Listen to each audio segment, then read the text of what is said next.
I've been hunting for something like this for years, and somebody finally did it!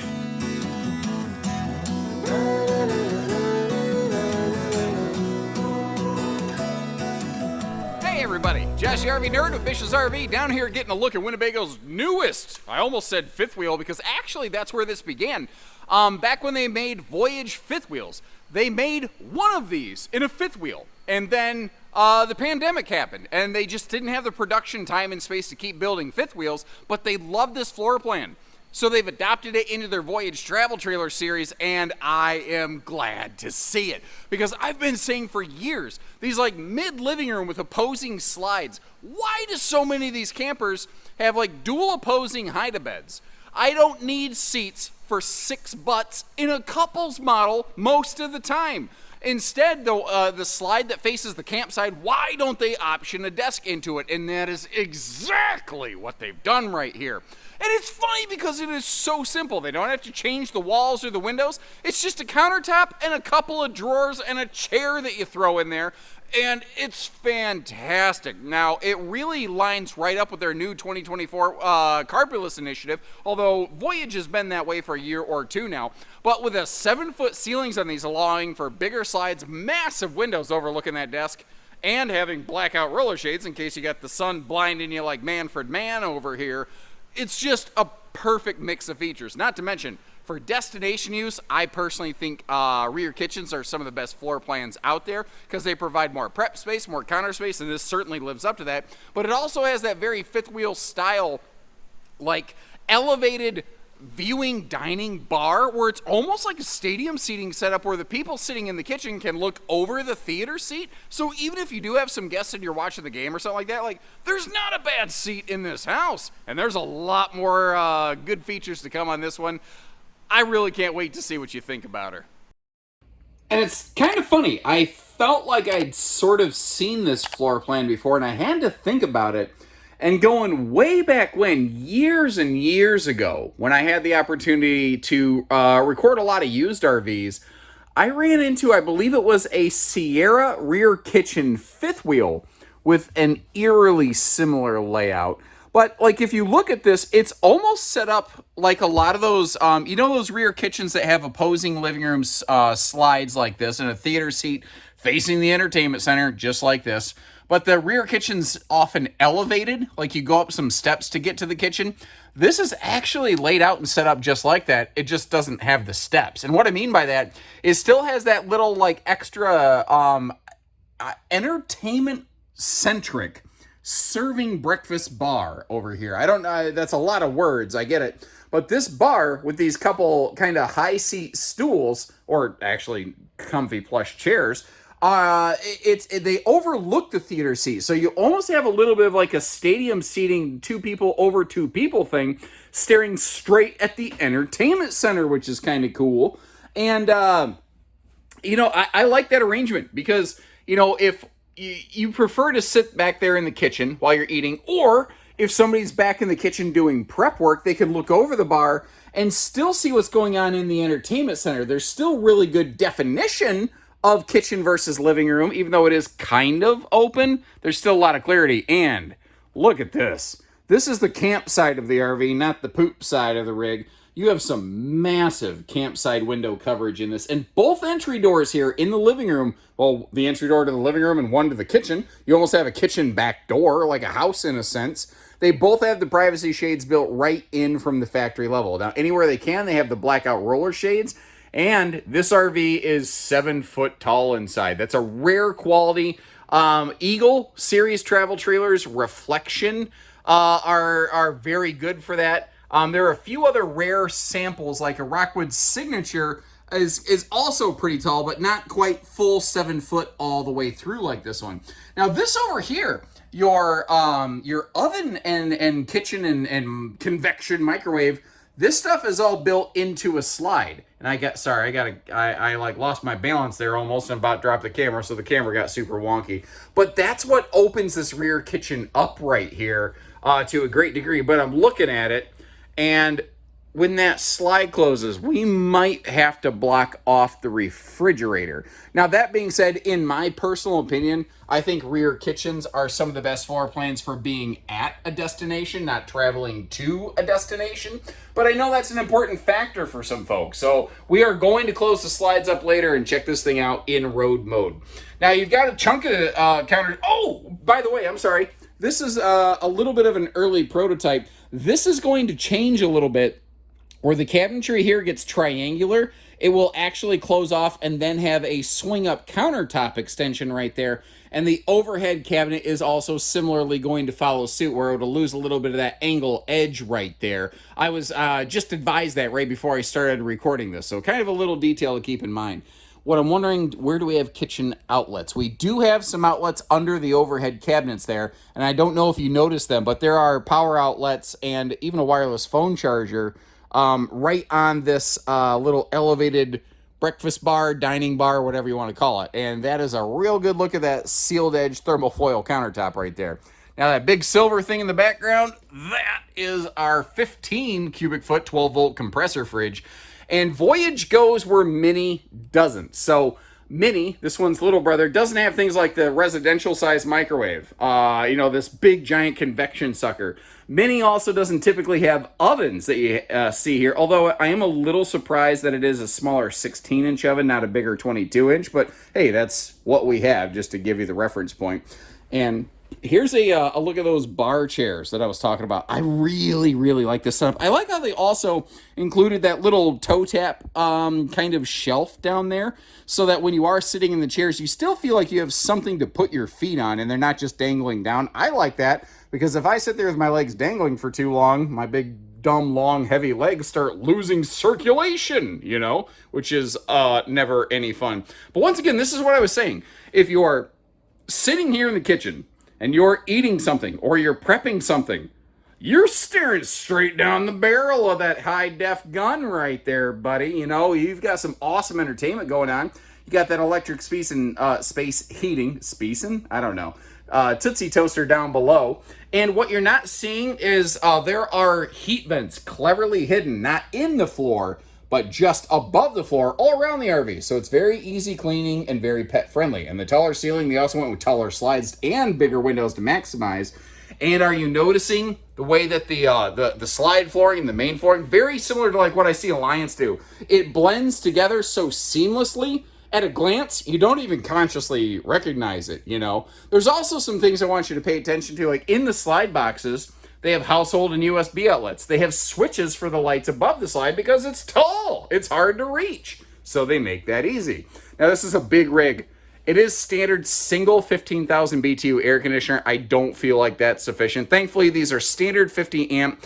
So the Winnebago Access, Mini, and Voyage are all 50 amp with the ability basically to have a second air put on pretty much all of them. The Micro Mini and the Hike are the only 30 amp things that they're still making at this point. Cracking open the kitchen storage here to give you a look around. I love that dedicated wastebasket space. I love that. That is very, very cool. And you get to see the stuff that I brought with me, my survival snacks to get through the day over there, mostly just energy drinks and protein bars to keep me fueled. Anyway, that's a big stainless farm sink with some crazy, stupid, heavy-duty cutting board sink covers under that thing. Moving back into the living room, though, you got that wireless phone charge pad. And I don't know the last time I did this. I do Murphy bed demos. I haven't demonstrated how to set up a trifold sleeper sofa in a long, long time. And I'm probably not going to make a crazy regular diet out of it. But I thought that might be kind of a neat thing for you to get to see. Now, the thing with those, yeah, you can sleep two adults side by side, but they are short. So if you're my height, the bed goblin union's going to nibble on your toes all night. Kind of like the way fish always nibble on my lure, but they never actually take the bait. The good news, though, is I don't like to replace my worm, so I've never wasted more than one in any single fishing trip. I may not be very successful, but I do have a good time just relaxing while my hook sits there empty. Now, this desk space over here. So by default, this floor plan does have dual opposing hide-a-beds. I don't personally see a lot of benefit in that design. This right here, though, when I've already got a theater seat and I've already got a hide-a-bed and I've already got places to eat, this makes more sense to me. And frankly, if you added 2 chairs, there's room there. 2 people could sit side by side and eat. Not everybody needs a laptop desk station. And I just thought it was perfect. I brought my laptop with me to handle my footage after I'm done with my camera here. And it feels right. Like, I threw my backpack down there and it felt very organic. There's still plenty of leg room, even for a long-legged goofball like me. And I tell you what, if you're sitting there looking for inspiration and you have your RV parked against some kind of lakeside or mountain view, that'll give you all the inspiration you need, brother. And if you pull down the blackout roller shades, well, that'll, block out any of the crazy sunshine you might have. An interesting thing I noticed that I don't know if it's called fluted or routed or what it is, this wall, the entertainment wall. I got looking at it, and a lot of times manufacturers will just use a Luan with a cute little print, and that's not what this is. I got looking at this, and from my days making loud rock and roll music in a Southern Michigan bar band, I recognize that's sound studio foam. I don't know why they chose to use it. Obviously, they cut the routing into it. I don't think it's necessarily going to dampen any kind of sound here, but I did like that they actually went to the effort to make a true 3-dimensional accent wall as opposed to just doing a cheap Luan that just sort of has a little bit of a print. Just being a little more intentional and dedicated like that, I kind of liked it. Now notice how they're very good about fully framing out their doors here. They also are getting really cool about putting, their cabinets not behind their bathroom mirrors, which means there's far more room. If you bend over to wash your face or spit out your toothbrush stuff or something like that, it's far more easy and convenient to do that. And that is a little bit of a smaller sink, but I could still fit my 2 hands in there and make it work.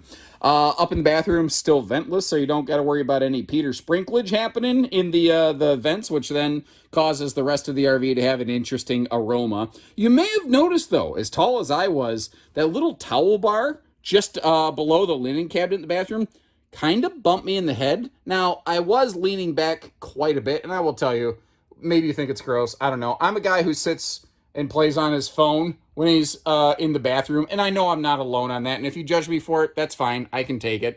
I'm being real about it.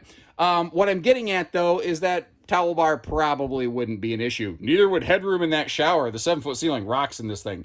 And you see how that's a big empty blank wall? Well, that's because that is a big extra closet with washer-dryer hookups up here in the bedroom that we're going to get to see.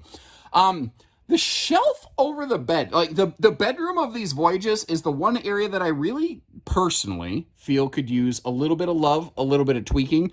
Again, you can get a factory installed second air right here, and you will see that if you do that, it is centralized, not just a direct dump AC, so it helps keep the whole RV cool.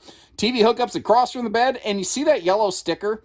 There are a bunch of outlets in this RV that are now inverter prepped, which is something that they weren't doing a whole lot of the last couple years.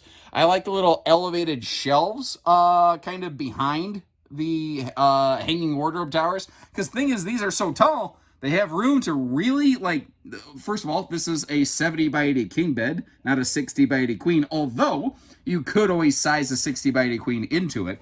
But if you're super claustrophobic, this design works. Although, notice that you have normal queen-sized hanging wardrobe towers. They actually do overlap with the bed a little bit. Usually with the RV being taller, that's not an issue. But if you're not careful, if you wake up and roll over, it could be a sharp pokey in the arm thing. Household and USB outlets on both sides of the bed as well. But they don't have power outlets up necessarily near the headboard. That again, the bedroom is an area I would personally just like to see a couple little tweaks apply to. I got that kind of cracked open basically so you don't see my reflection. But looking inside there, you see you do have hanging wardrobe storage. The little elevated shelves beside the bed are actually, they do nothing. So that's a thing to kind of keep in mind right there. But across from the bed, you've got this big extra closet kind of thing. And if you open it up, you see that is also your washer dryer hookup kind of stuff. And that's kind of the thing. That's where this gets a little tricky. It has extended stay storage. But if you're going to extended stay, borderline full-time RV, seasonal, maybe you're going to snowbird, sunbird, and you don't like the use of a public laundry service, well, then you might want to install washer dryer combo. But if you do that, you are eating up a lot of your extended stay storage. So that's where this one gets to be a little bit tricky. I also suspect where it's going to get, I turned in my, it's going to get a little tricky is closing these slides for road mode. Let's find out. Yeah, so when you've got big, deep slides like this, when they close, and you might, I don't know if you can tell, that front slide comes, it barely misses the television. So if you come in from the front entry door, you can get to the bedroom and the bathroom. If you want to get to anything else, you're going to have to come back here, but here's the thing. Even if you do that, the kitchen slide I was worried about still covers enough of the refrigerator that you're not going to be able to get that thing open. You can get to the sink, you can get to some cabinetry and stuff, but really, this is a floor plan you're going to enjoy when you get there, but getting there ain't really made for that. Also, pro tip, I found out almost too late. Those two chairs, you have to move one of them out of the way of that kitchen slide. I happened to hear like a little clink as the two chairs were getting pushed together, and just in time let go of the slide button and didn't end up breaking something. Thankfully, just in time I managed it, but I could see that being a mistake someone made. So what you do to tie those chairs, there's buckle straps. There's straps that you strap the chairs together so they don't go flying around, included in the RV. They're in one of the kitchen drawers. Just remember that. Yay! Now this big beauty, her size is what allows her to have some of those really cool kind of floor plan aspects and elements, but that is also what causes her to have some decent weight. I don't think this is something that I'm going to recommend a half ton for pretty much any circumstance. I think this thing is just a little bit too big for that. The height, the length, just the physical size of it, I feel like it's going to feel like a sailboat behind a half ton. I think you're going to want something a little more heavy duty than that.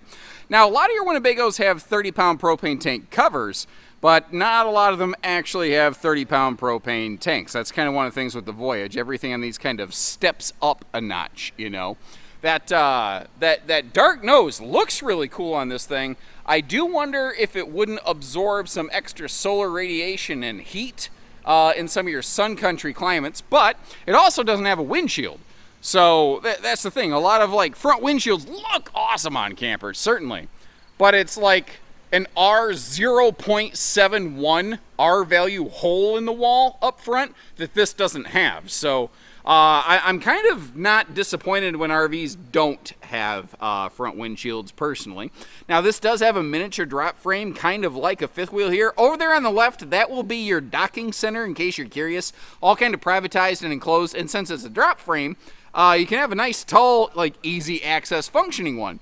Now you see this chunk of plywood up top here? That is actually where your inverter prep wiring is, and I love that they give you that plywood to actually give you something very sturdy to which you could affix the actual inverter.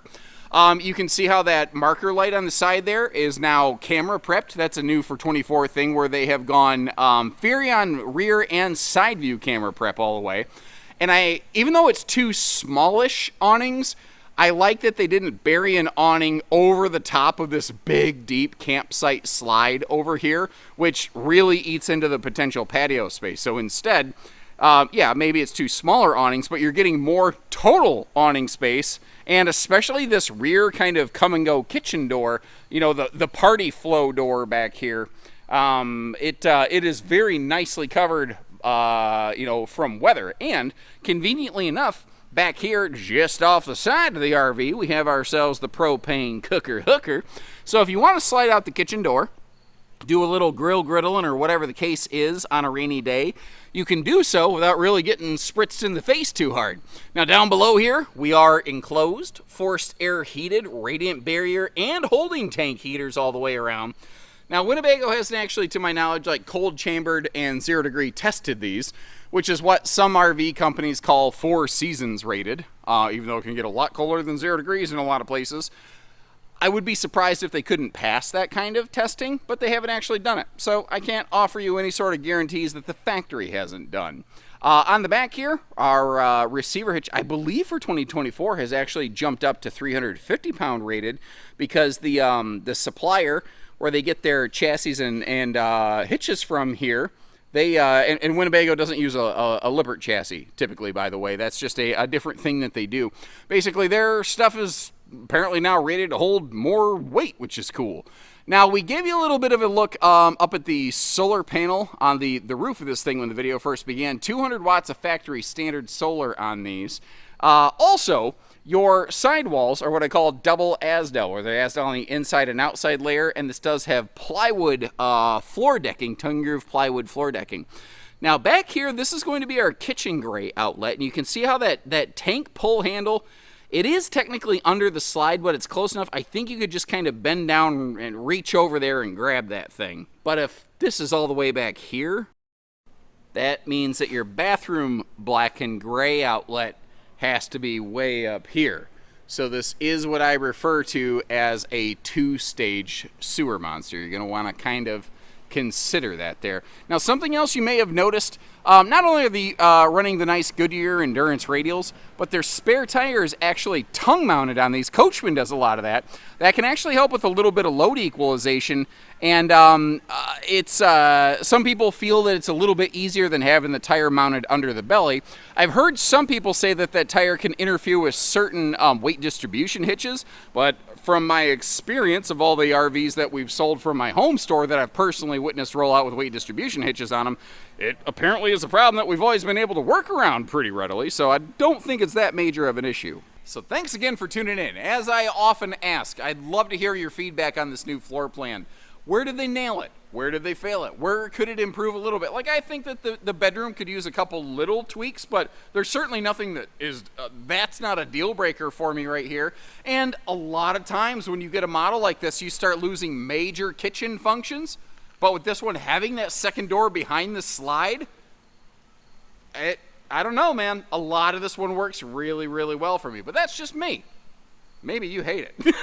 I don't know. Maybe you love it. I'm not sure. Leave me some notes. Let me know. As always, I'll leave you links in the video description to double check pricing and availability. And remember, if we have one of these in stock, you see a price tag listed, we don't do hidden dealer fees. It's just all right there. Just add your tax title license depending on whatever state you're from. And if you don't see anything listed, no price listed, if it comes back we couldn't find any inventory, we're just sold out. Call our team. We can get you some figures on one. No big deal. And when you're ready, we're ready. And until next time, take care, stay safe, have fun, and happy camping, everyone.